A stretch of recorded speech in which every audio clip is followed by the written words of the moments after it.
საიდუმლო დაკრძალვა პანკისში სოფელ დუიშე ლაფანყურის სპეცოპერაციის დროს დაღუპული 4 ახალგაზრდის ცხედრები მიასვენეს. გვამები ადგილობრივი ტრადიციის დარღვევით ისევ გვიან ღამით დაკრძალეს. გავრცელებული ინფორმაციით მათ შორის 3 ჩეჩენი და 1 ინგუში ახალგაზრდა, თუმცა ვინ მიასვენა ცხედრები ხეობაში, ან რატომ გაჭიანურდა გვამების გადასვენება, შეკითხვები ამ დრომდე პასუხგაუცემელია. სოფელში არაფერი იციან.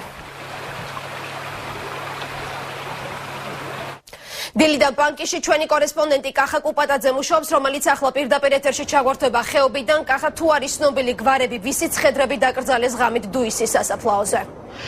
საღამოშვიდობისას თამთა რამდენიმე წუთის წინ დავბრუნდით პანკისის ხეობიდან, სადაც ლაფანყურის სპეცოპერაციის დროს გარდაცვლილი 4 ვაჰაბისტი ახალგაზრდა წუხელ გვიან ღამით პანკისის ხეობის სოფელ დუიში დაკრძალეს. აღნიშნული ინფორმაცია მეცხრეახს როგორც ადგილობრივებმა, ასევე სპეცოპერაციის დროს გარდაცვლილი ბაჰაუდინ ალდამოვის მამამაც დაუდასტურა.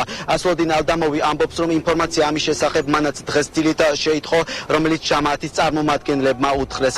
არსებული ინფორმაციით 4 ახალგაზრდის ცხედარი თბილისის აეროპორტთან ახლოს მდებარე ეგრეთ წოდებულ უპატრონოთა სასაფლაოდან გადმოასვენეს. ჩვენ შეგვიძლია გარდაცვლილი ახალგაზრდა ოჯახის წევრების კომენტარი, ოჯახის ახლო ნათესავების კომენტარები პირდაპირ ეთერში მოვისმინოთ. გაიგი დაასაფლავის მეტი არ ხო იყავი იქ არის ახალდასა.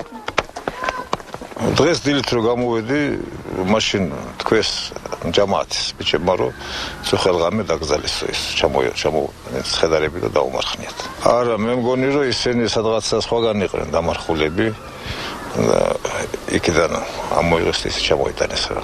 ღამეთ მოვღამეთ.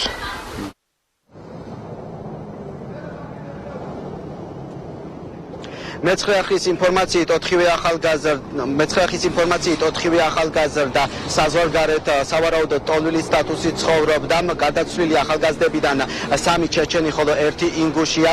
აღნიშნულ თემასთან დაკავშირებით მე და ჩემი კოლეგები მუშაობდა ვრცელ მასალად. დღის მთავარ საინფორმაციო გამოშვებაში საღამოს 9 საათზე შემოგთავაზებთ.